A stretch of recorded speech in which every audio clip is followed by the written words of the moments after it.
Dahan-dahan po sa lugar na ito, may aksidente pong nangyari. At yung kolong-kolong ay tubigan. Nadamay po itong sasakyan na to. Tapos po ito pa.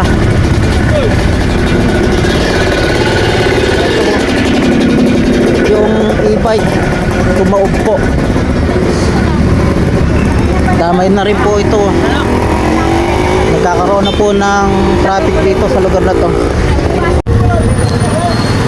Parang ang bali-balita mga kapaling, dinig-dinig ko lang rito sa mga taga rito, parang nawala ng preno tong truck na to. Hindi tayo sure hindi pa natin alam ang buong detalye, kaya nagkaroon ng karambolan dito malapit sa bayan ng Angat. At meron na din tayong mga kapulisan dito na mag-aasikaso sa kanila. Ito po'y malapit lang to sa kanto ng Barangay Santa Cruz. At ito na nga si Hepe, inaayos to.